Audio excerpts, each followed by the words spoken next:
Chapter 11, Ancient History. Mint was good at what they did. In the private, subtle world of intelligence agencies, spy corps, and national security operati, Mint was far from the biggest player.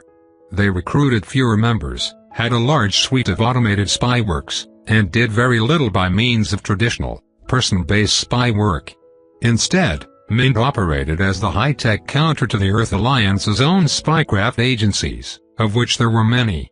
Instead of employing bribes, honeypots, and listening devices, Mint was on the cutting edge of data interception, and on Mars, there were no laws to protect anyone from Mint's reach. If someone was bribed, Mint knew. Then they dealt with it in a loud, obvious way. There was no allowing spies to linger to deliver false news, there was no accepting corrupt politicians, there was no hiring people who could disguise themselves as passers-by to snoop in on someone's trash. If you acted against the interest of the Empire of Mars, then someone dressed in black would knock at your door and you'd be disposed of. It was all very nice and neat, and Mint made sure never to remove anyone that they couldn't confirm was a threat. The average person didn't actually fear Mint at all. Mostly because Mint's public image was backed by Martian propaganda. If you didn't fuck around, you'd never have to find out. Don't try to sell critical information to the enemy, and you'll live a long, happy life of moderate taxes, free healthcare, and cutting-edge toys. Mint had a relationship with Ivil. They didn't like working with her. She liked working with them. They were professional and quick and most importantly reliable. The Imperial Navy tried to be all of that, but it had conflicting allegiances at times, and with so many members picked from obligatory military participation, there was a frequent issue with incompetence. Mint picked its operatives from people who excelled. The highest-ranked students of Martian universities, the best officers in the Navy who wanted a slower-paced job with fewer risks of disintegration. In any case, Ivil wanted to explore the hell together, but before she started to wander around the ship, she decided to explore its history. One of the tablets Mint had given her contained heaps of historical data, information on battlefields and hundreds of academic texts. At least until the tablet recognized Ivil, then it gave her access to encased information. Everything Mint had gathered on the hell together in the last 5 days or so. That included the ship's entire public, and some private, history. The history was mundane. The hell together had been through some interesting times, but overall, there wasn't anything too special about it. It was an old ship that had changed hands and had survived. That was all. There were probably 1,000 just like it in the system. Except this was the one where she'd find love. There was a knock at the door, and Ivil glanced up. She sensed someone on the other side, shifting their weight from side to side nervously. There had been a few people moving by, and Ivil imagined that it was mostly the crew just going through the paces. She stood and wandered over to the door. "Yes?" Ivil asked. "Hi," came 26 from the other side. Ivil opened the door, then looked down to meet the young woman's eyes. 26 jumped, automatically reaching out to grab onto one of the handholds on the wall. "Hello, 26, Ivil said. "Can I help you?" 26 nodded. "Yes. I mean, you can, if you want. But I'm not here for help, I'm bungling this up. Can I start over?" Ivil gestured for 26 to do so and the mechanic took a quick breath in, then smiled. "Hey. Did you want to come and check out the kitchen? Hawk's cooked something up nice." "Sure," Ivil said. "Aren't you supposed to be in the hangar?" "Nope," 26 said. She flushed, leaning forwards a little, conspiratorial. "The last passenger arrived. So I don't need to sit around anymore. Once I'm done eating up it'll be time to get back to work. This old lady has enough work to keep me busy for 10 lifetimes, you know?" "I can see that," Ivil said. "Give me just a moment to sort through my things." "Oh, right, I'll wait.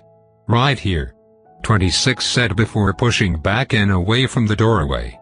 Ivil closed it carefully, then turned. She glanced at her reflection in the little washroom's mirror. She looked just fine, but she brushed off some dust from her outfit anyway. A quick sort through her things had all of the more sensitive tablets tucked away again, just in case. Then she was opening the door and found 26 poking at a small vent above and muttering to herself. "Is everything okay?" Ivil asked. The mechanic jumped, then turned, looking a little guilty. "Yup, just fine," she said. "Are you sure?" Ivil stared her down, and 26 folded almost right away. "The filters on here might not be quite as new as they should be," she admitted. "I changed them, I remember, but it's been a minute. That might explain the smell in the spine, actually. You know, I do think Missy fleeced me for more than this trip is worth," Ivil said. "I'm sure some of that can go into the ship's maintenance budget." "That would be nice," 26 said. "I'll float it by the captain. Come. Have you seen the galley yet?" "I haven't," Ivil said. "It's really neat. Come on." 26 bounced ahead of Ivil, the lower gravity of Ceres basically letting her every step carry her almost all the way to the ceiling. There were ways to walk in lower gravity that prevented that kind of bounce, but 26 didn't seem to care for it. Ivil followed. "So, the last passenger arrived?" "Yeah. She's a princess." "Pardon?" Ivil asked. "I know," 26 gushed. "An actual princess, on our very own hell together. Wait. I think she's trying to go undercover." Maybe don't repeat the fact." "I'll keep it to myself," Ivil said. She couldn't help but wonder what that meant, however. There were a few small nations that were monarchic, so there were a few princes and princesses around, if one cared to look hard enough. "Thanks," 26 said. "The captain can be a bit of a grump sometimes. She's a nice woman though." "So, you're an archaeologist?" "What's that like?" "Astroarchaeologist," Ivil corrected. "Though that's mostly just semantics. We study archaeology the same way it was studied on Earth, only the ruins we look for tend to be old stations, ancient colony domes, or spaceship wrecks." "That's so cool," she gushed. "Have you been to a lot of old wrecks?" "We've towed a few. Salvage pays really well sometimes, even if the hell together isn't made for it." "Interesting," Ivil said. "Astroarchaeology is often about discovering what actually happened and recording it for posterity. A lot of what happened during the first inter-system war is actually lost to history. Too many EMPs, too many ships that wiped their own memory banks and servers in case of capture. All we have are first and second-hand accounts of some of the bigger, more important battles of the war.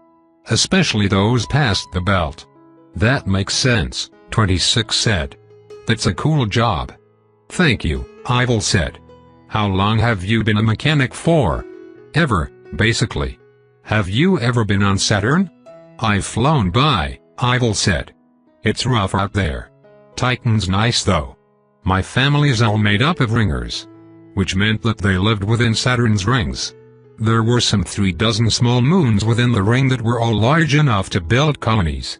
Not to mention the space stations scattered around the gassy giant. "Hydrogen miners?" Ivil asked. "And rare metals," 26 confirmed. "I'm a 5th-generation ringer, you know? Not that I've been home inch a while. Anyway. This is the galley." The end of the spine opened into a small airlock room with several doors. It quickly repressurized before 26 opened one of the doors and led Ivil into a cozy little dining room. The ceiling was low and padded, and there was a decently large round table in the center of the room. At the back was a counter, behind which the ship's kitchen and pantry were tucked away. Interestingly, the floor around the table was made of glass panels laid out in a circle. Ivil glanced through the floor at the crevice below.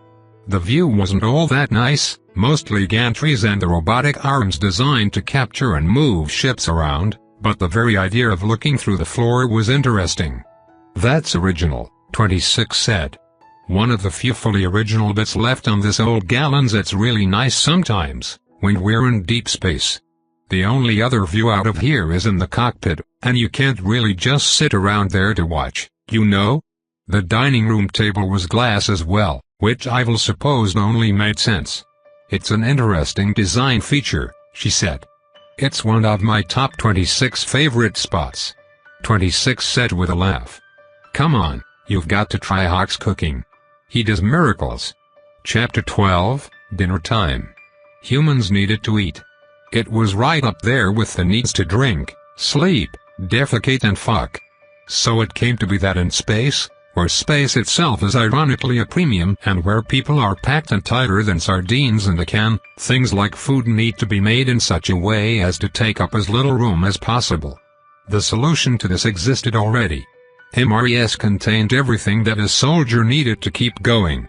They were small, easy to carry, relatively lightweight, and would block up a solider's guts like nothing else, eliminating the need to defecate and doing a number on their willingness to fuck. So they were perfect for space travel. Plus, at the tail end of the first inter-system war, there were enough cargo containers full of them to drown out a small colony. So, the average spacefarer grew used to eating out of a bag. The better flavors were traded like a currency, and corporations everywhere rejoiced in the simple arithmetic and logistics of feeding crews with prepackaged meals. 2 meals per person, per 12-hour shift. Easy maths. Then some perverse captain had an idea. What if he fed his crew with food that didn't taste like a bad mixture of rubber and cardboard, spiced with microplastics? Cooking in space existed already, but so far it had remained the prerogative of luxury yachts and cruise ships. The captain discovered that warm meals, while more expensive for logistics and space, increased crew happiness by a significant amount. A happy crew was a crew that would accept a slightly lower pay, which at the end of the day, meant a slightly lower overhead. Lauded as a financial genius, this captain went on to launch a new career selling kitchen modules designed to be fit into pre-existing spacecraft hulls. It even came with a free recipe book. Gunships, tugs, fighter craft and any really small ship couldn't really afford to have a galley, but those were now the exceptions rather than the rule. The Hell Together had one of these pre-made galleys installed. It was a wonder that the ship hadn't come with one to begin with, seeing as how it was just large enough to serve as a passenger ship as well as a cargo freighter. At the moment, a big, rather burly man was behind the counter, sleeves rolled all the way up to his shoulders, and his left arm, all chrome and exposed wires, was on full brazen display. The arm ended in a cylinder from which several tools were poking out. Scissors, a whisk, several knives. Enough implements to give a professional torturer some wild ideas. Hawk. 26 cheered. What's for supper? The man, Hawk, looked up and grinned.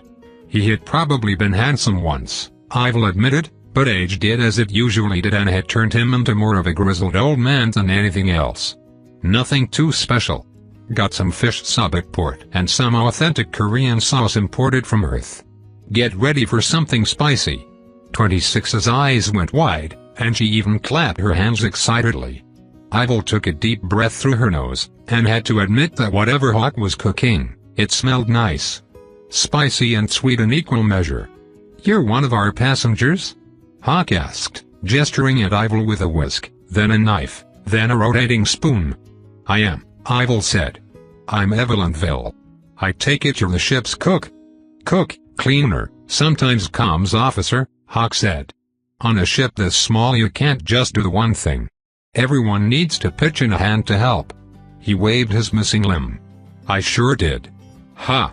Ivil smiled a little, allowing herself to be amused by the man's simple humor. Then she felt someone trying to pull her and glanced down at 26. Come on, there's no assigned seating here. Just plop yourself down wherever. Hawk always serves us after we are sat. Thank you, Ivil said as she allowed herself to be pulled over to the table. 26 sat across from her and blinked while looking Ivil right in the eyes. So, did you go to any interesting places, being an astroarchaeologist? 26 asked. A few, Ivil said. Mostly those who think they're my higher-ups want me to stay on or around Mars, but I've never been fond of sitting in one place and letting things happen. I've been to almost every planet in the system. Almost? 26 asked. I've never flown to Mercury, Ivil said. I should visit one day, just to say that I have. What about you? You're from Saturn, right? Yep. But other than that, I've been to Ceres, Jupiter, some of its moons of course, and then back home to Titan and such. We did a mission down by Mars once, but it was a quick hop and drop, and that was it. I really haven't seen that much of the system for someone who practically lives on a spaceship. That's unfortunate, Ivil said. She wondered if she was handling this whole small talk thing well. She was never the most sociable person. Once, she'd made an effort to be polite and ingratiate herself, but the time when she was so weak that she needed to rely on the opinions of others was long past. This, at least, was good practice. I'm sure you have plenty of time to visit other worlds. You're still young. At worst, you could pick a job on a ship heading to the places you want to see. Ah, I could, but that would mean leaving this old beauty behind, 26 said. She patted the table. I've put in a lot of sweat to make sure she lives up to her name. Ivil nodded along, but was distracted as the door into the room opened. A trio of unfamiliar people walked in. The first was an older woman, maybe 20 years Ivil's senior. She was wearing a jumpsuit with a well-worn leather jacket over top of it. There were a few patches on its shoulders and front. Ivil recognized some of them as the insignia of Jovian fleets from the Third Intersystem War. The woman was blonde, though now her hair had lightened with a few streaks of white. She had the look of someone who had aged prematurely, stress pushing her heart. Behind her was another, much younger woman. She walked with a straight back, eyes fixed ahead and face locked in the neutral mask of a politician. She was pretty. Ivil couldn't help but notice it. High cheekbones, a noble bearing, and clothes that might very well cost more than what the ship made in a year. It wasn't just nice clothing, it was the sharply angled and pristinely cut outfit of the nobility of Phobos. Tight pants with a wider cut at the bottom, corset beneath the leather jacket. All entirely impractical for life on board a ship. A monocle set over one eye, the glass on it flickering through a few readouts. And she had cores. A few of them. She wasn't quite a C-classer, but it felt like she might only be a couple of cores short. Behind them, taking up the rear and making the others look better in comparison, was a gangly man in a patched-up jumpsuit. He was carrying a small crate before him, and smiling doppily at the woman in the fine dress. "Is that the captain?" Ivil muttered to 26. "Yeah. And that's the princess," 26 said. She raised a hand to wave. "Captain. This is our other passenger. Her name's Evelyn." The captain frowned for a moment, then nodded to Ivil. "A pleasure," she said. "Missy mentioned you were on board already. I hope you don't mind matching our itinerary." "I'm ready to leave whenever," Ivil said. "Do you have a departure time?" "Soon," the captain said. "Tomorrow, in fact." 26, "Can't we have last checks after dinner?" "Sure thing, boss," 26 replied with a casual salute. The man following the captain brought his crate over to the kitchen, and then returned. "Wow. Two beauties," he said as he extended a hand to Ivil. "You just let me know if you need anything, love." Ivil stared at the hand, then she met the gaze of the so-called princess. There was an instant and unmistakable flash of womanly understanding between them. This guy was a moron. "Donnie, don't be a creep," 26 said. The princess sat down on Ivil's left. "Aurora Sterlingworth," she said. "Evelynville," Ivil replied. "You're from Phobos." "And you're Martian," Aurora said. "You look familiar." "I get that a lot," Ivil replied casually. "But unless you're well versed in the history of the last few intersystem wars, then I'm sure we've never met. I'm a professor of astroarchaeology and hell is you, not a subject I'm intimate with." The awkward moment was salvaged as Hawk swept into the room, a large tray ahead of him. "Everyone's here." "Well, not Missy, but that's expected. I've made something special, you'll love it." Chapter 13, Princess of Phobos. Mars had 2 moons, and the planet's history with those moons and their inhabitants hadn't always been ideal. A couple of hundred years ago, during the earliest phases of the terraforming of Mars, plans were drawn up to drop Phobos into the Martian atmosphere.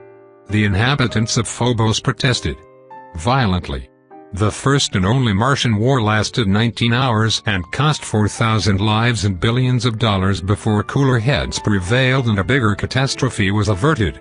At the time, Mars and its 2 moons were more or less on equal footing. Now that was no longer the case. Mars was the second most populous planet in the solar system. Billions lived within its domes, and every year they came a little closer to being able to live without.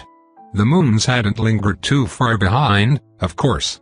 Being natural satellites of the richest planet in the solar system afforded both a great deal of access to Martian luxuries and prestige. Deimos was widely considered one of the nicest, richest places to live in the solar system. Better even than Mars, at least for the common person. Phobos was a different story. The moon was never thrust through Mars' orbit on purpose, but its decline was noted and very obvious. It was going to crash into Mars eventually. There was little that could be done about it. The moon had been mostly evacuated. Only the poor and destitute still lived upon it, and no government wanted anything to do with such a failure of a moon. So Phobos made its own government, run by the Goldworth family, who'd instituted themselves as the planet's nobles and done what they could to keep things running on a failing moon. Then, near the end of the Third Inter-System War, Ivil was informed that the Earth Alliance wanted to give Phobos that final shove. It would have been a disaster. Either the moon would crash wholesale into Mars, reenacting the whole dinosaur extinction scenario, or it would break apart, tuning into a ring, but not before covering Mars with enough debris to make entering or escaping the planet impossible. So Ivil moved Phobos. The move may have splattered a few locals. Mars was less than pleased about it, but it was better than the alternative. And since no one really cared about Phobos or its failing government before, they had a few fleeting moments to expand and grow, knowing that their moon was no longer doomed. Phobos was now home to 7 of the top 10 greatest casinos in the solar system. It was the place for Martian vice, red light districts, and nefarious intentions. Mars didn't like it. Deimos didn't like it. And with everyone displeased, Phobos continued to grow as a den of iniquity right on Mars' doorstep. So, what's a princess of Phobos doing here, of all places? Ivil asked. Aurora chuckled. I'm hardly a princess, she said. 26, who was receiving a plate from Hawk, turned to stare. But you look so pretty, she said. The motion almost sent the contents of her plate spilling, but Hawk was quick enough to save her. Aurora smiled slightly. Why thank you. Unfortunately, being pretty isn't one of the primary requirements to princessdom, or to greater nobility. I am a noble, yes, but only of a branch family, and I'm so low on the totem pole that it's barely worth mentioning.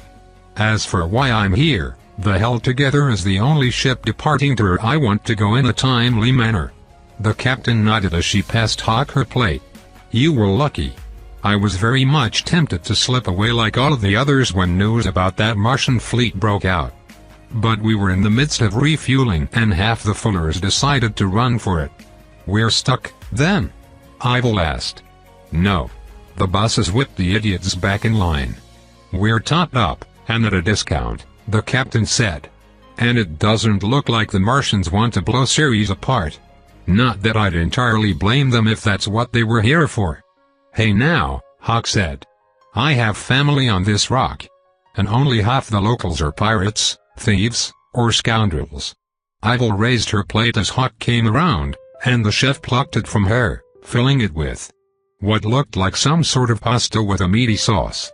It smelled strongly of spices, in a rather pleasant way. Did you see those ships though? 26 said as she leaned forwards.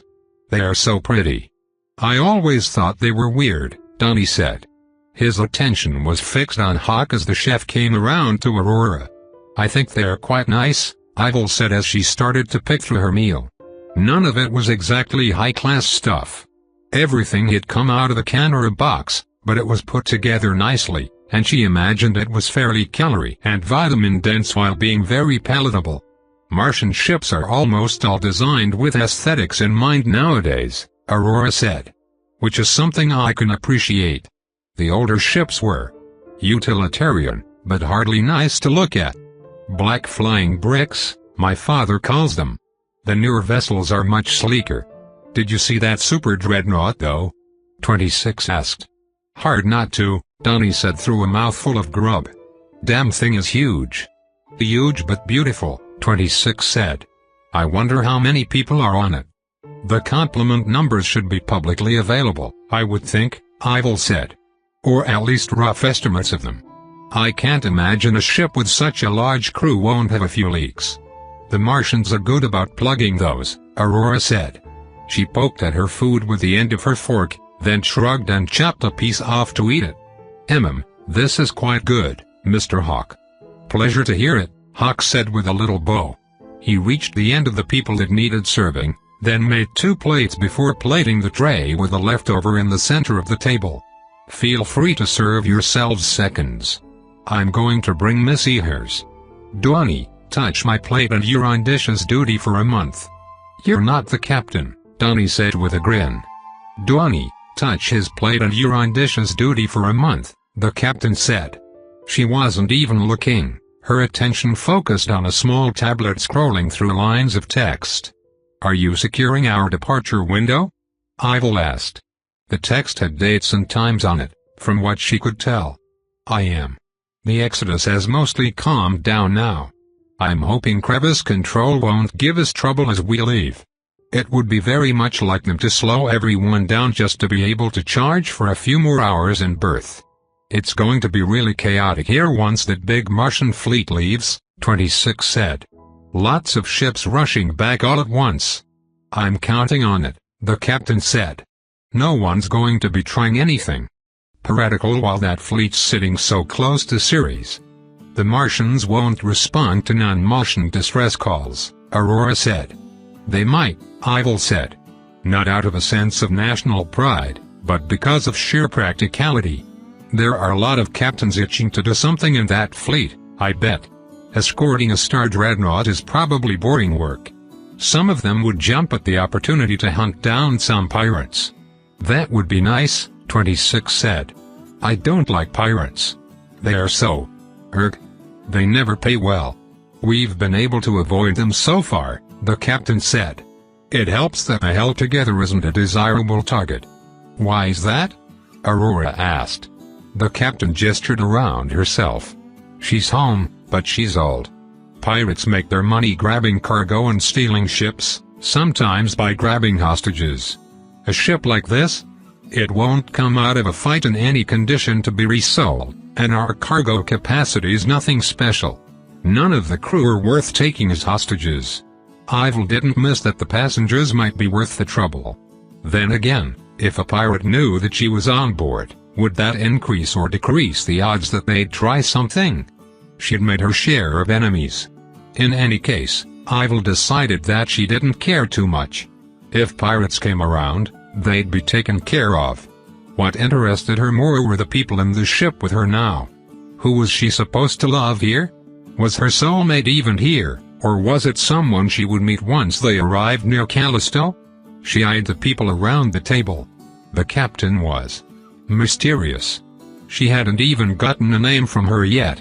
But Ivil felt like maybe the woman was a little too old. Donnie was immediately dismissed. If he was her soulmate, then Ivil needed to find a new soul. Which left the cook, the mechanic, the princess, and the war mem. Interesting. Chapter 14, Quiet Reading. The Hell Together was 72 years old, placing its construction date as 20-odd years after the first inter-system war and long before the second. It was originally commissioned as a bulk freighter for a company called EM Works Transportation Limited, an Earth-based hauling company. The company folded 6 years later and the Hell Together changed hands, first being bought by a ship reseller on Mars, then by a small company in the Jovian system that did cargo transportation between the system's moons. At that time, it was refitted and very slightly modernized. The ship's computer was replaced to allow for more automation and to cut down on crew numbers. The Hell Together, which at the time still had a name that was little more than an alphanumeric string, kept working around Jupiter for 2 decades. It was eventually purchased by an employee of the same company, and the ship took on the far riskier job of transporting goods from Jupiter to Saturn. 6 years in, It was stolen by pirates. 2 years after that, it was recovered, with several critical components missing. The owner let it languish for a few more years, but eventually his son repaired it, just in time for the Second Inter-System War. The newly named Held Together was then used as a transport around Jupiter again. It narrowly avoided being taken out by a torpedo strike near the end of the war. 2 years after, it was repaired and flying once more. The repairs came with an elongated spine, to allow for more cargo pods to be attached, and an upgraded engine suite taken from a warship. There were plenty of destroyed vessels to salvage from at that time. The Held Together went on to have a simple, unassuming career for several years until the daughter of its then captain took the helm. Since then, rising fuel costs, the ship's poor maintenance record, some minor accidents, and a dozen fines meant that the current holder of the ship's deeds, Held Together Transportation Limited, was hanging on about as well as the ship was. There were some notes in the file suggesting that the captain ended some jobs being paid far better than she should have been. Mint suspected smuggling activities, all well outside of Martian jurisdiction. Ivil lowered the tablet. She had tried to make herself comfortable while she read, but the small couch was stiff and the room was far too warm, something that she imagined was only going to worsen once the ship was underway. The reading was interesting, and in-depth. Mint had not skimped on information, likely because there was so little that mattered here. Interesting didn't mean important. Ivil imagined that some poor overworked Mint operative on board the Purgatorial Oblivion had received her demand at an ungodly hour and had scrambled to get everything together in time. Of course, the intelligence agency had a bureau on board the Star Dreadnought, because doing otherwise would be foolish, but that didn't mean that they were fully equipped. She was happy with the work they'd done considering their limited capacity. Her cover was actually improving as she read more about astroarchaeology. It was an interesting subject, the study of battlefields and conflicts long past, some of which she'd caused, had participated in, or had been able to put an end to. The tablet she had was connected to a subtle network on Ceres, and her cover was being updated by the hour as Mint solidified it. It was more than enough. Anyone that looked into Evelynville's history would discover more and more about her. Testimony from past students, photographs, public records and citations. Even some slight youthful indiscretions, to better sell the story. It would do for now.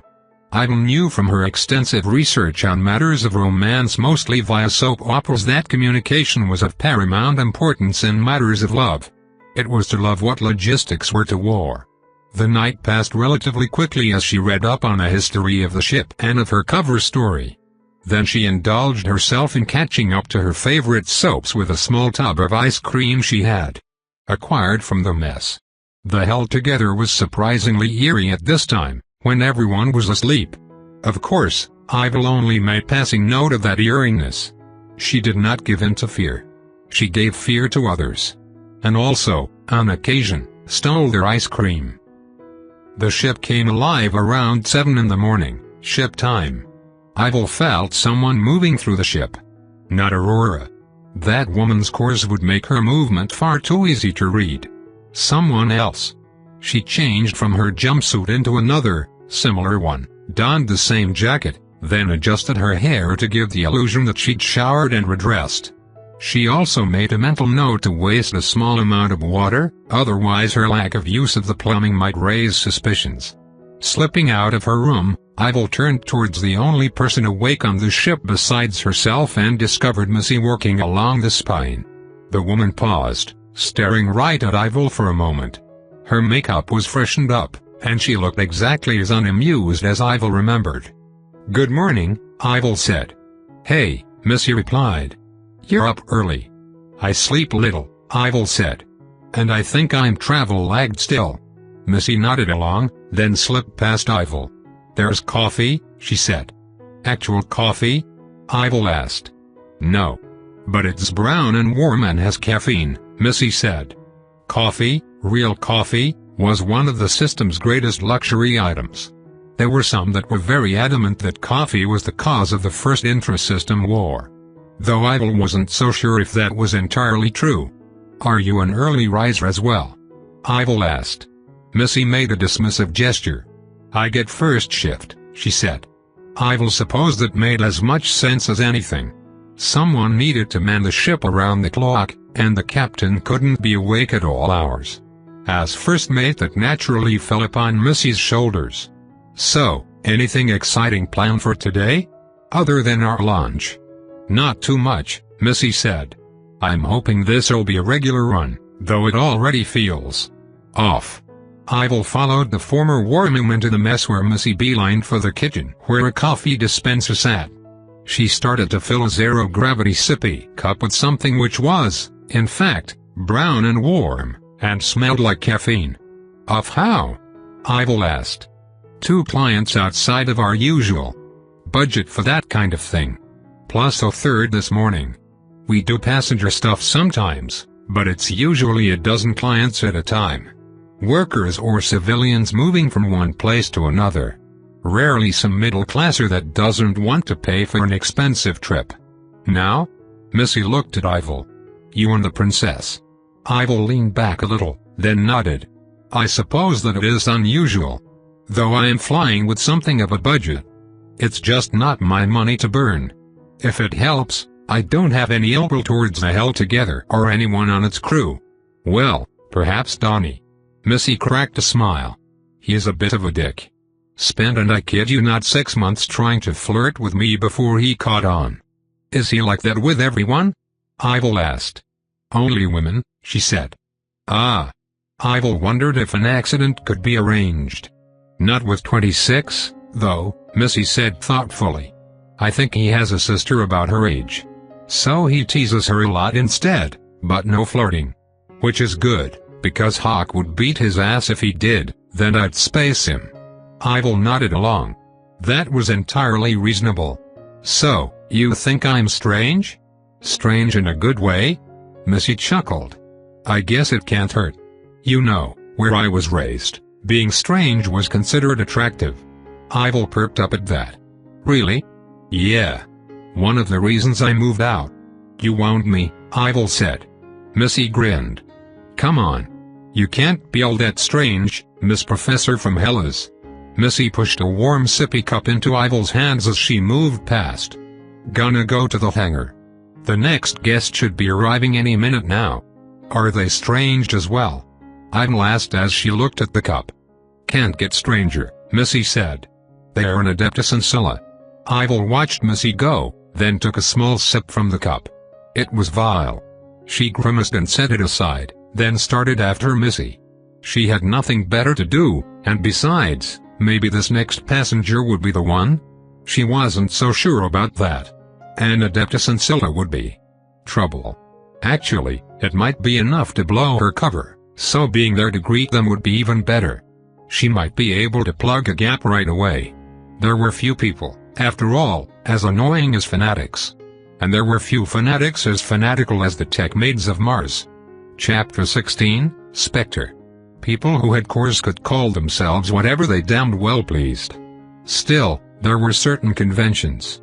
The war clowns and war mimes of the lunatics were a good example. They had a cultural identity freely given to their own core wielders.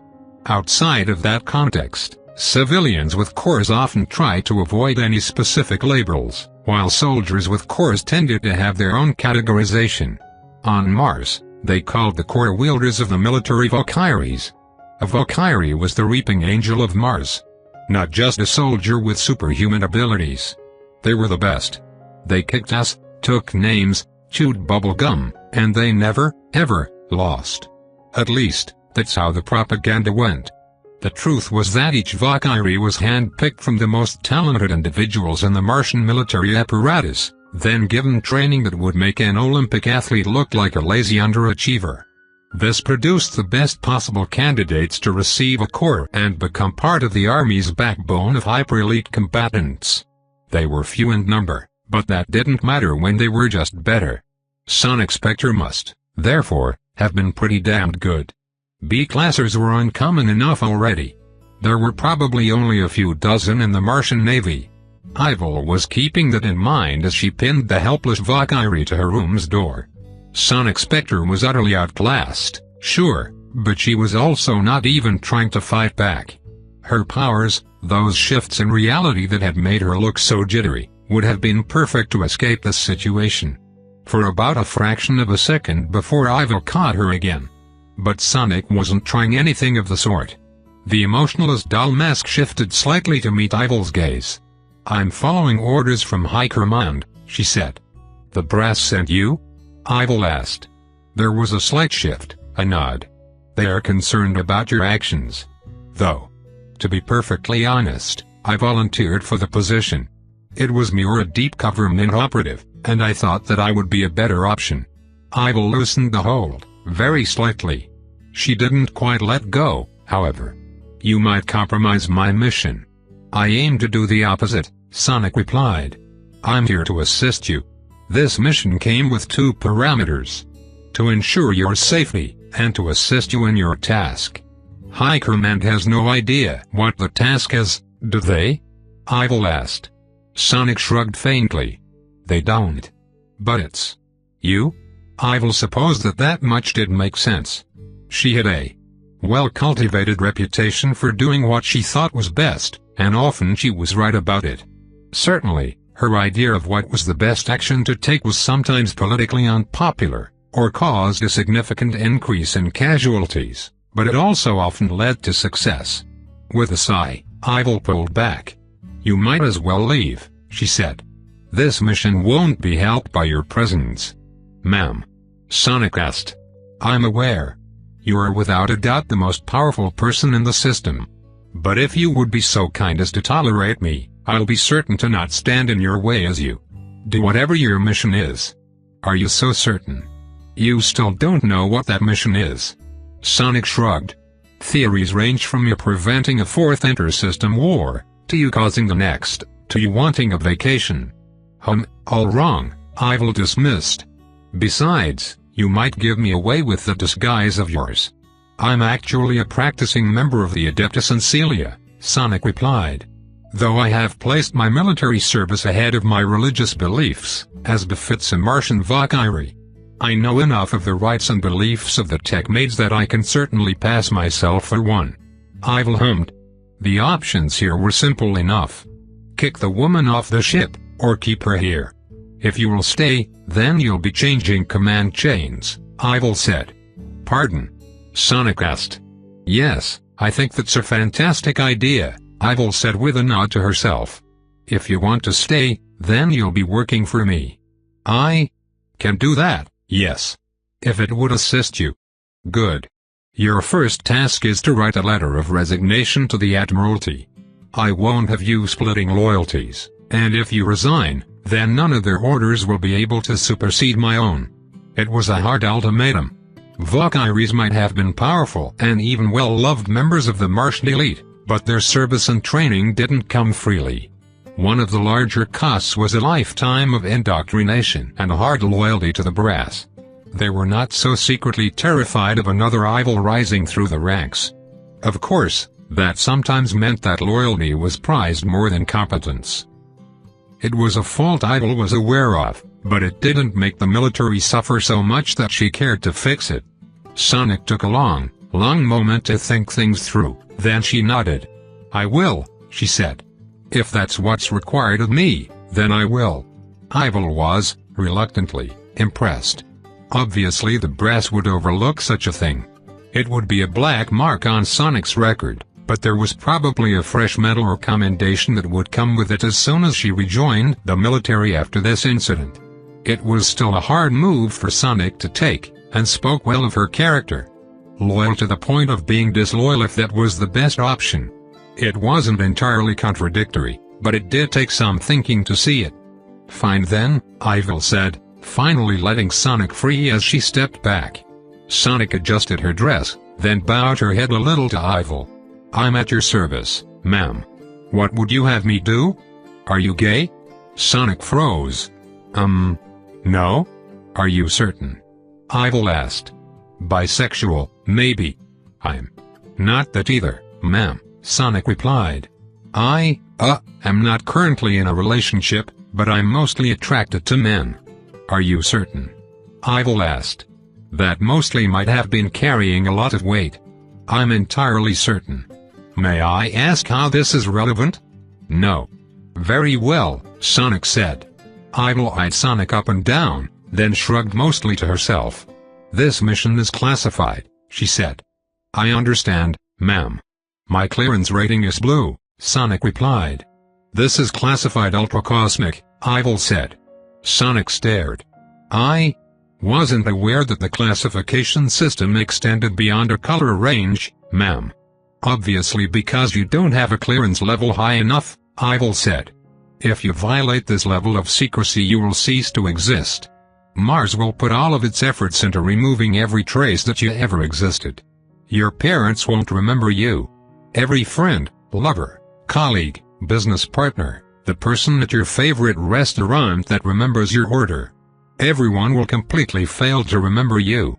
Any impact you had on society, positive or otherwise, will be reversed.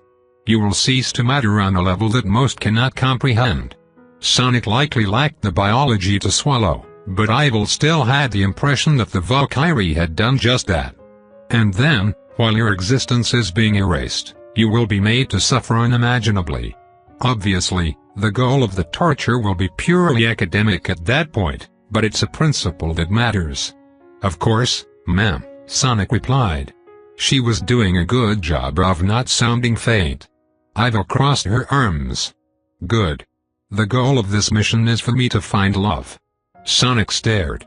As in sexual gratification? If I wanted to fuck I'd hire a whore, Ivil dismissed. Or accept one of the many offers I've received for an interesting night. I'm not so unattractive that no one flirts with me. I mean love. Romantic love. I'm here to find my soulmate. Is that what the oracle was for? Yes. I asked her where I could start.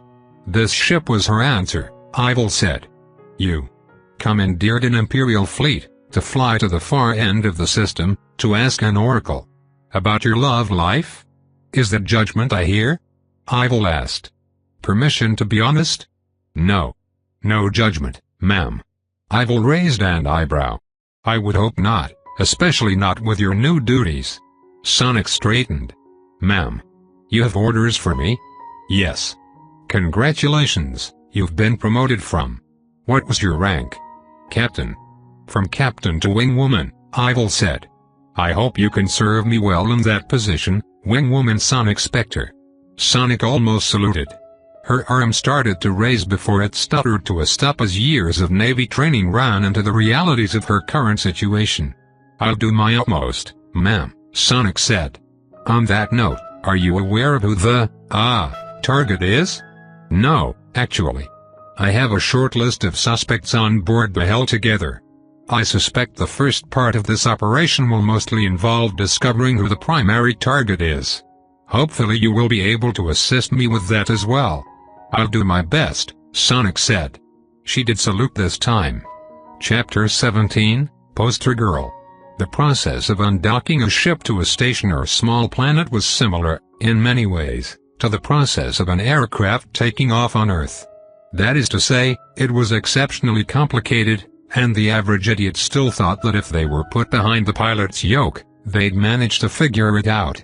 There was a knock at Ivil's door, and she glanced up from her casual reading to stare.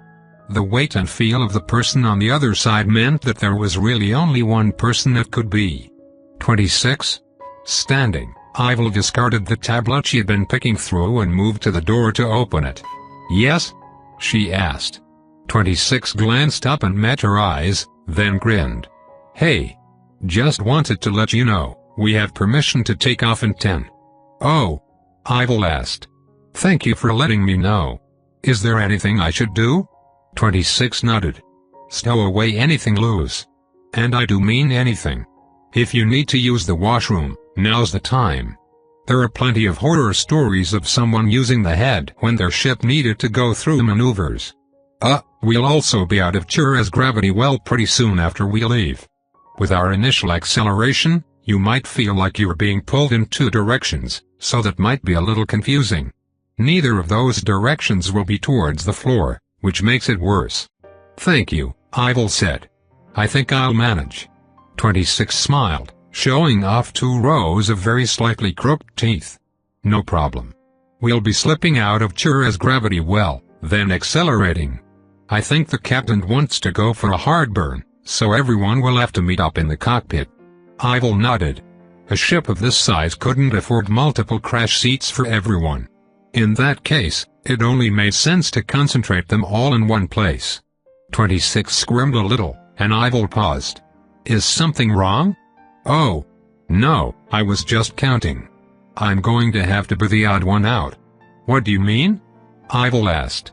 There are only so many seats in the cockpit, so I'll be in the engineering bay's crash seat. It's silly, but I don't like being alone for so long. Ivil considered it. Is it the only seat in engineering? She asked. Ah, no? Well then, I don't see why I can't accompany you. This, of course, served 2 purposes. The first was simplest. She wasn't enamored with 26, but the young woman was attractive, energetic, and definitely cute. Ivil wouldn't mind getting to know her better.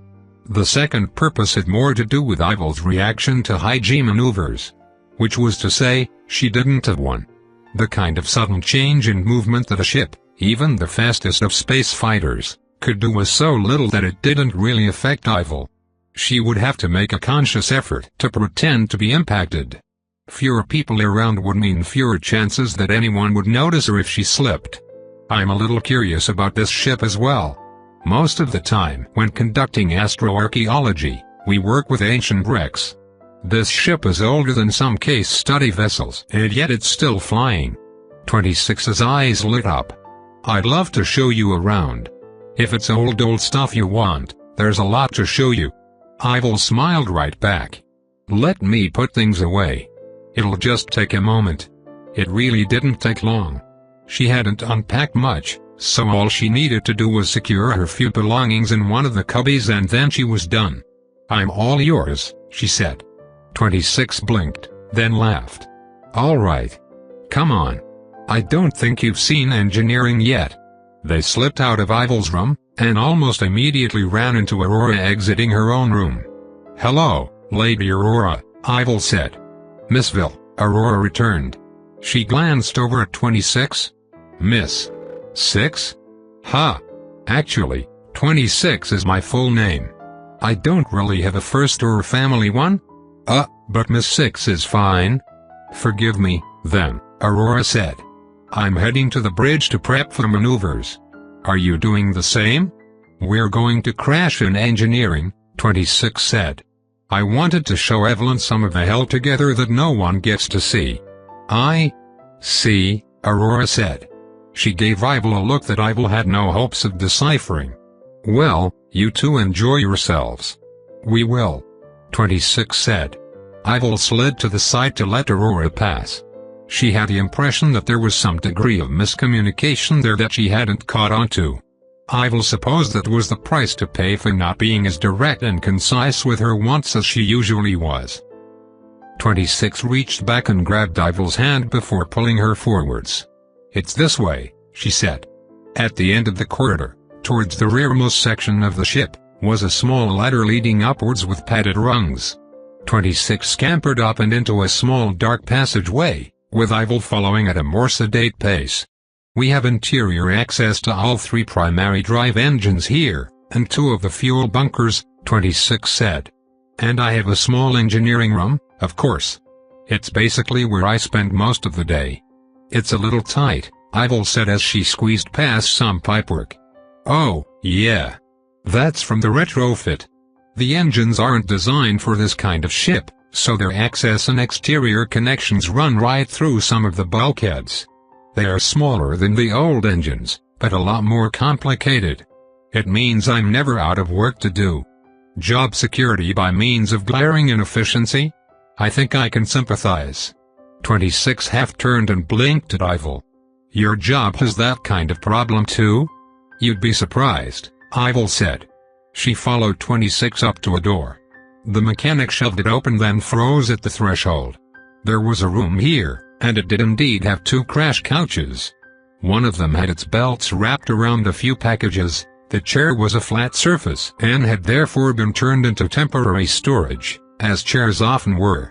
The rest of the room was a bit of a mess. Everything was shoved into grated cubbies or locked up in toolboxes, but there were still plenty of things that needed sorting. A rack at the back had weights, and there were a few tools laying on the ground. What caught Ivil's eye the most, however, were the very many nearly undressed women on the posters covering the rusty walls. 1 second. 26 said as she slipped in, then slammed the door in Ivil's face. Ivil waited. It took considerably more than 1 second, but after a relatively short pause, 26 reopened the door. She was holding a small plastic bin to her side, with rolls of paper sticking out. Her face was notably red. What was that? Nothing. And the things you ripped from the walls? You saw that? I mean. They were diagrams. Top secret ship diagrams. For maintenance. 26 lied. Diagrams of female anatomy? 26's face burned hotter. For maintenance? Ivil continued. 26's face burned so hot that it made the smattering of freckles across the bridge of her nose stand out noticeably. Was one of them wearing a dog collar and nothing else? Ivil asked. Can we pretend that you didn't see? She asked in a small voice. I think I can do that, Ivil said. Though I might ask that you return the favor one day. With your own posters? Ivil stared. No. Not with posters of what looked like bootleg Miss Mars merchandise. Ivil didn't do posters of half-naked women. Or pornography in general. She much preferred literature of the erotic sort. That wasn't pornography. It was art. Anyway, let me clear out the second couch. It works, I promise, 26 said. There was a two-toned noise over the ship intercoms. Too minute warning, 26 said. We'll probably be fine to still be standing for a while. The captain is a really good pilot. And Missy's better. She can make this old lady soar. Have you known the captain, and Missy, long? Ivil asked as she watched 26 sort through her things. Yup. My dad knew the captain's dad, way back in the day. This is the first ship I've worked on, though. It's better than the stations back home. The held together has more charm. I can see that, Ivil said. This tiny engineering room, which was far too close to the engines, far too warm, and far too small, did have a lot of character, even stripped of its more interesting artistic elements. Was Missy with the captain already? Hawk and Donnie as well. No, Donnie's the newest, though he's been with us for a year or so now. Hawk was here already. And Missy? She came maybe 5 years ago. She was. 26 paused. She took some time to get used to. I see. That's an interesting crew dynamic. Thank you. Is it that interesting? 26 asked. Of course. All too often, in my field, all I know about a ship is what we could get from its black box. And that's often sanitized to the point of uselessness. It's interesting to see what some of those lost crews might have been like. Chapter 18, Pain Engine. Space travel didn't open up until some crackhead two-cord madman decided that year-long trips to even the nearest planet were too damned long. His name was Robert Payne, and he died in agony. Robert was a Navy SEAL of the former United States, turned NASA astronaut, then ISA astronaut. He had 4 moon missions under his belt, and 1 Mars-Earth mission delivering supplies to the first Martian colony. He was, by all accounts, a genius engineer. Smart as a tack. Not someone you'd want to step on. Robert got his first core because he earned it. He got his second by ripping it out of the body of a crewmate in the early months of his second trip to Mars. Some say the radiation got to him. Some say it was his core fucking with his head. Others suspect that it was the other guy's love of country music. In any case, being stuck in the small late 2000s shuttle with a corpse didn't do Robert any favors. He went a little batshit. And then he made it to Mars 6 months early, his body wired into the ion thrust mechanism of his ship. He was a gibbering madman by then. But hey, the engine he tinkered up worked, and that's all that mattered. He used up the colony's entire spare parts supply, so a few sacrifices had to be made, but those few people who starved, or who ran out of oxygen were swept out of the history books along with Mr. Payne's more eccentric ideas and actions. The system remembered him as the guy who invented the Payne drive. The modern thing was nothing like what Robert had dreamed up, but some of the early principles still applied. "Alright, so, you've gone hard G before, right?" 26 asked. She was quickly passing a washcloth over one of the two crash seats, supposedly the one that Ivil would be using. The seat looked older than 26, with cracked faux leather and mismatched straps. Not that it really mattered to her, but she was used to people generally pushing a certain level of luxury towards her. The crash seat she was assigned on the Star Dreadnought had heating, cooling, massage therapy, its own AI subsystem, and a full entertainment suite. It would be able to keep an egg intact in full 10G emergency combat maneuvers without shaking up the yoke. Ivil didn't use it, because she didn't particularly care about momentum and inertia, but she'd nonetheless grown used to the luxury. "I've been through some, yes," Ivil said. "Ah, but not on a butte like the hell together," 26 said with a grin. "The average transport will use a slow 1G burn over a longer period so that no one's uncomfortable. I hear that cruise ships will only go up to 0.9 GS, even. This old thing will be hitting 4.5. The captain likes quick, short burns like that." "Any reason why?" Ivil asked. "It's a bit cheaper with these engines. You don't want to have them working for too long or they overheat, so it's a balancing act. And it helps with pirates." "Pirates?" Ivil repeated. "They're an issue.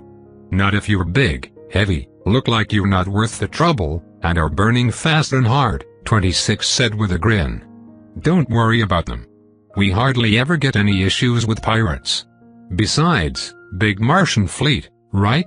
They won't try anything so close to that." Ivil nodded. She wasn't as confident in the intelligence of the average pirate as 26 was.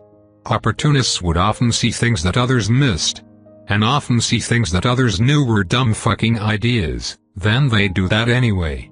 The reason so few people were opportunists was because most of them silently removed themselves from the gene pool. "I see. I think I can manage 4.5 GS. It'll only be for 2 hours or so," 26 said. "We're lucky, Ceres is in a good spot for traveling to Jupiter. We're not as close as they get, but we're not far either, and we can slingshot around Ceres for a final little boost." "Do you do astronavigation?" Ivil asked. 26 shook her head with a blush. "No. Ah, I was just listening to Missy earlier. She's really good with that kind of thing." "Sounds like you look up to her," Ivil said. "Yeah.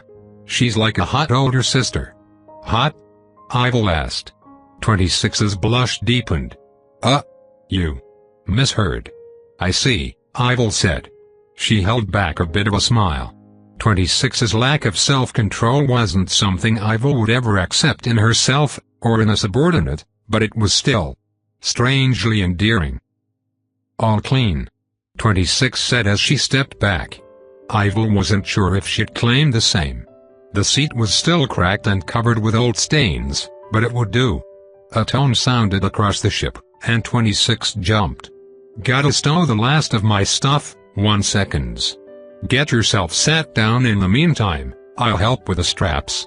"That's fine, I can figure it out," Ivil said as she took the seat. It was mounted on a rotating pillar jammed into the floor, with 2 axes of motion and a pair of adjustable supports for her legs. The limited degrees of motion would mean that at certain angles, the seats wouldn't be able to be in the optimal position to negate GS, but beggars and choosers. Another tone came over the ship's Pennsylvania, then the captain's voice. "Everyone better be in a seat. 26, are you good?" 26 ran over to a wall-mounted Pennsylvania and pressed her thumb against it.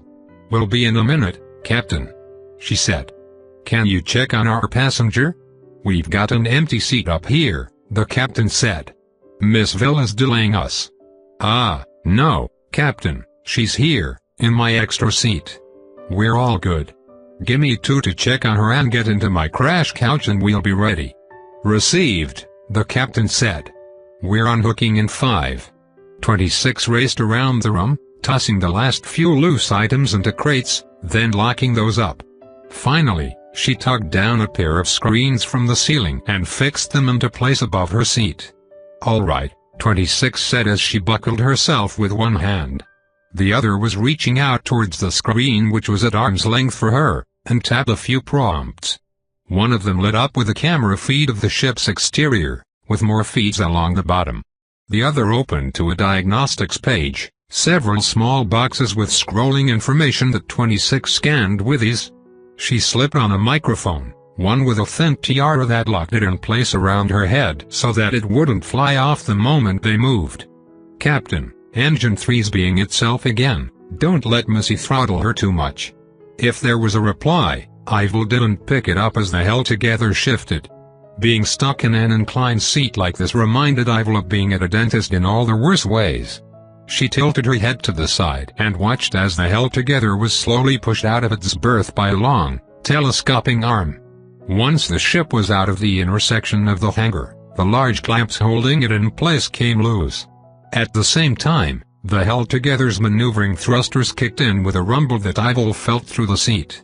She watched as the ship slowly turned to face away from the crevice. There wouldn't be a big boost, not just yet.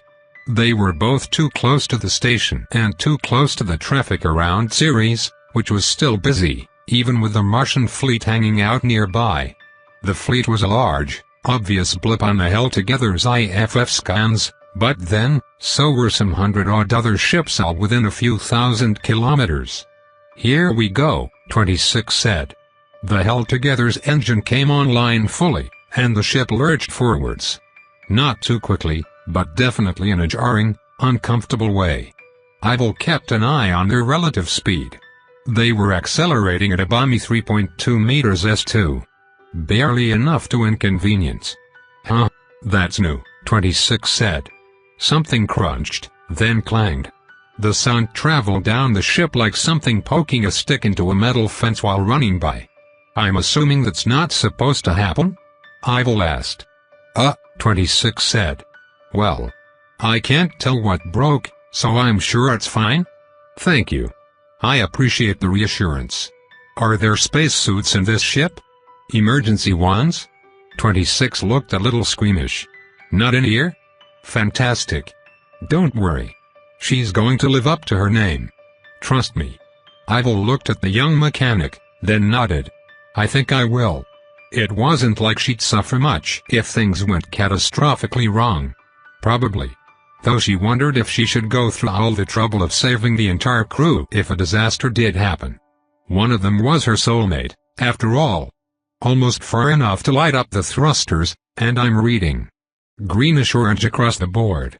"Fire her up, Captain," 26 said. "And Missville, hang on." Chapter 19, Axel. Something like 20% of all deaths aboard a spacecraft happened during acceleration burns. The stress was, for the average person, horribly dangerous. It was why larger passenger craft tended to have much longer, slower acceleration burns. The human body was evolved to endure all of one gravity. Anything above that, if sustained, meant that every bit of blood weighed twice as much. Cells were torn apart. Skin was stretched. Blood pooled in fatty tissues and in extremities. The entire digestive system took a nasty hit. There was nothing good about a hard burn. Worse, a hard burn that lasted several hours would compound the issues. Then the burn would stop, and the body would go from being stressed by hard GS to being stressed by no gravity at all. The Hell Together did its hard burn for just over 2 hours. Then the burn stopped and Ivil felt herself starting to float out of her seat's restraints. "Oh, thank God," 26 muttered. The ship turned. Ivil felt the entire vessel rotating around its center of mass so that the top was now in the direction they'd been traveling in. 26 reached up, tapping a few buttons now that she could raise her arms without fighting gravity. "Hey, Captain, we're doing a gravity burn?" "Confirmed," the captain said. 0.1 G, from the ventral ions. "Got it," 26 said. It only took a moment for Ivil to see what was happening. The hull together was facing its top in their direction of travel.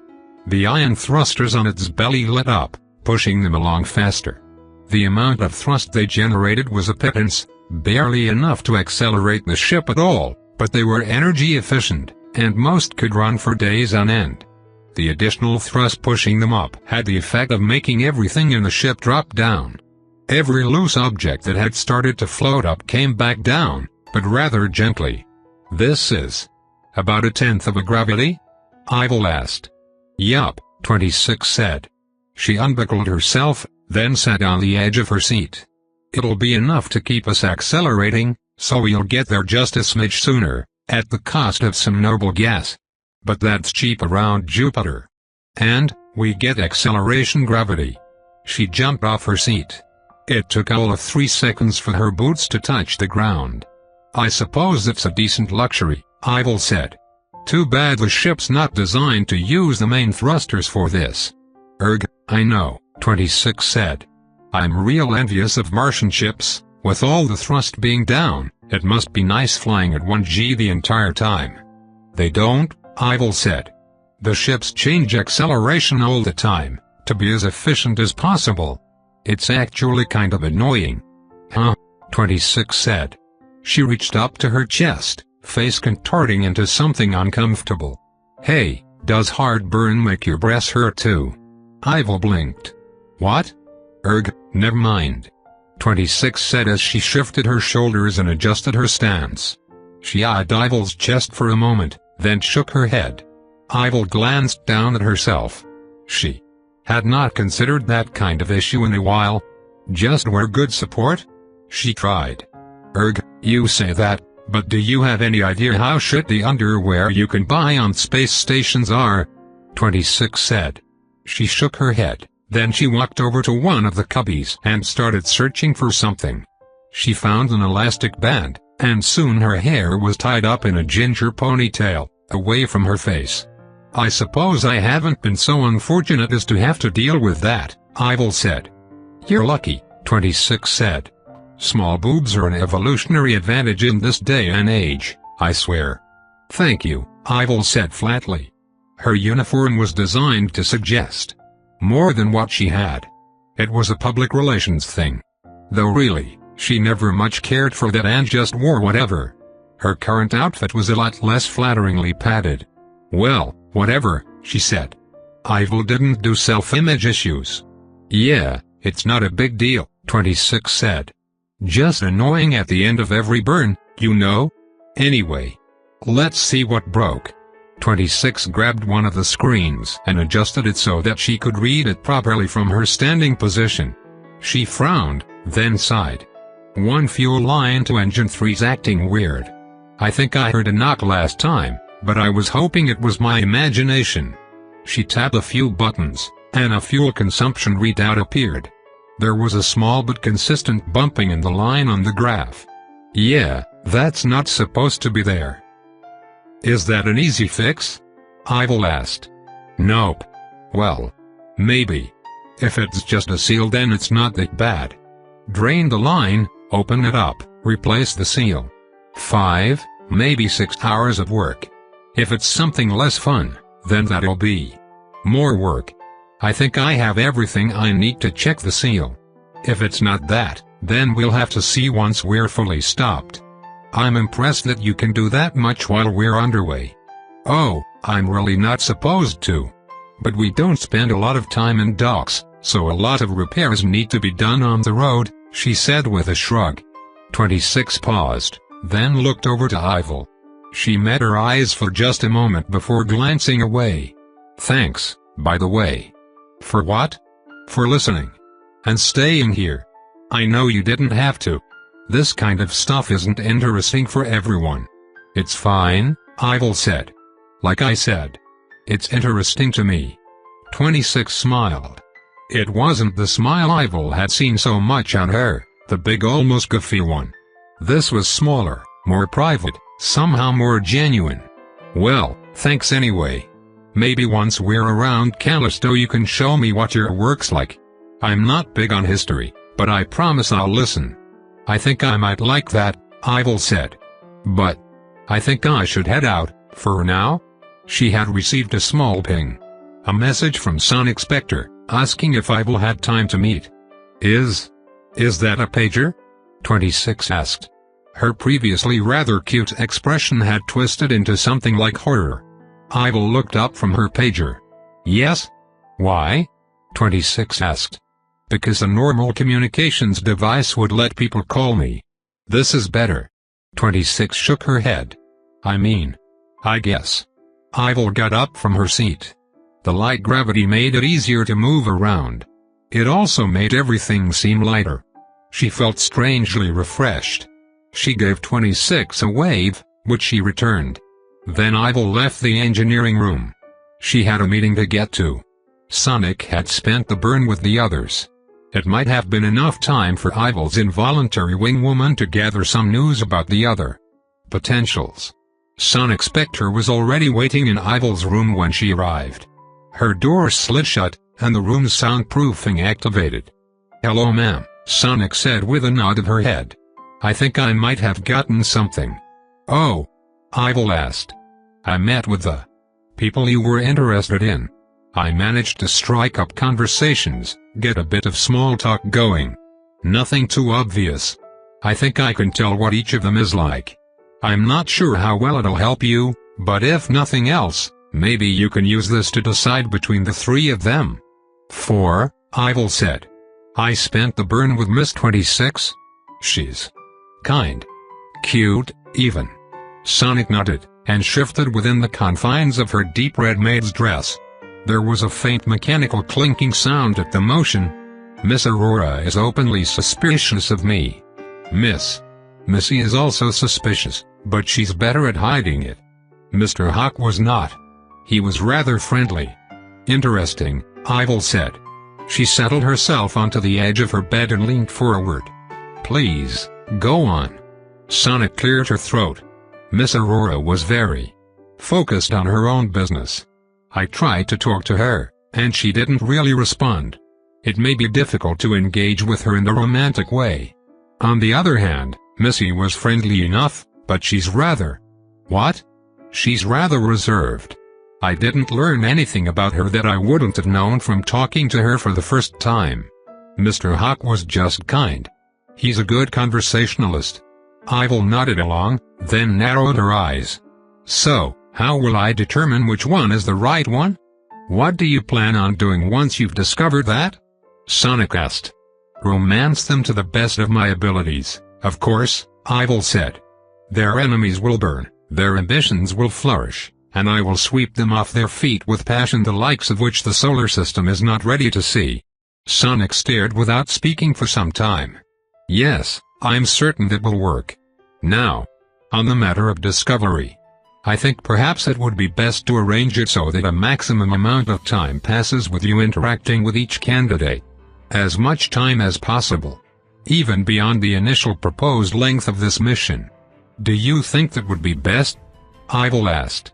Yes ma'am, I think that would be best for everyone. Chapter 20, Ancilia Traditions. People don't do things like they used to. And this wasn't just the complaints of the older generation, because even they were touched by the changes. Marriage was a strange thing in an age where space travel was more common. So was friendship and community. It was hard to build a sense of closeness with a group when that group might be literal worlds apart. Some managed it well enough. Religions with soft, easily sellable tenets and a constant sense that you'd find like minds wherever you go. Others failed and flopped, or became insular little societies, with all of the petty infighting, arguing, fucking, and drama that one might expect. Dating in the current century was complicated. Ivil was aware of this, aware of the challenge, and generally didn't care. She had done the impossible a few times throughout her career, usually at the behest of others. This wasn't impossible, merely improbable, and so she figured it would be significantly easier. Or so she was telling herself while pacing the interior of her cabin. The door slid open, and Sonic re-entered. So? Ivil asked. The tech maid adjusted her outfit slightly, then nodded to Ivil. I have spoken to Miss Sterlingworth and secured a time and place for a meeting. Oh? Ivil asked. She was impressed. After the initial planning phase, which really just boiled down to the two of them determining that Ivil would need time above all else to arrange things, they had gone on to try and think of ways in which Ivil could interact with the others. 26 and Missy were the simplest. The first because she was always working on the ship, and the latter because her duties as first mate would ensure that there were opportunities to talk. Daily meetings would no doubt occur during mealtime as well. That left the final, and trickiest, potential. Aurora Sterlingworth. The Phobian was well within her rights to lock herself up in her cabin and remain there for the entire trip, which would, of course, make conversation with her entirely impossible. So Ivil had sent Sonic out to rectify that.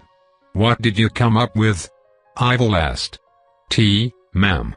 "Tea?" Ivil repeated. Sonic nodded seriously.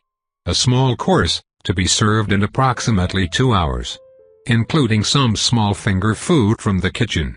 Sterlingworth claims to have a few things from Phobos to serve, and I have Martian tea." "You brought tea?" Ivil asked. Sonic shrugged. "I enjoy it. Tea making is an important part of the rites and rituals of a tech maid." "I suppose so," Ivil said. "Just the three of us then?" "Yes ma'am," Sonic said. "Seeing as how your cover story is that of a Martian professor, it will be entirely acceptable for you not to be aware of all of the customs that come with this kind of minor event." "Customs?" Ivil asked. Sonic paused, then nodded. "Yes. The rituals." "Ah." Ivil didn't care much for that kind of thing. She barely acknowledged even the military's customs and formalities, and she spent most of her time on board Navy vessels and on military bases. Things like saluting and addressing people in the correct way, filling out the appropriate forms and so on. Those were for others to worry about. And now that was coming around to bite her. She didn't want to look incompetent. "Can you teach me the basics?"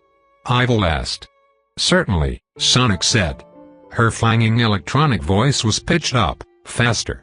"You sound genuinely excited about teaching me." Sonic simply nodded. "I did mention that I put a lot of weight on my faith. My disguise might suggest that I'm pretending to be a tech maid, but I have studied this, and I do care about my religion's traditions. It'll be a pleasure to teach you about them. Especially since, well, no offense, ma'am, but you are something of a religious icon. While I respect you more as a person, it'll still be nice to have you be more aware of the Adeptus Ancilia's traditions." Ivil kept her expression neutral. She didn't need Sonic seeing her cringe. She was aware that the tech maids of Mars held her in a certain regard. She'd always found it somewhat disturbing to be idolized by the Order. "Very well, we don't have much time, so let's just cover the basics." Sonic moved deeper into the room, then gestured to the wall where a fold-down set of chairs and a small table were still pressed up and out of the way. "May I?" she asked, and at Ivil's nod, she lowered the seats and table, then sat.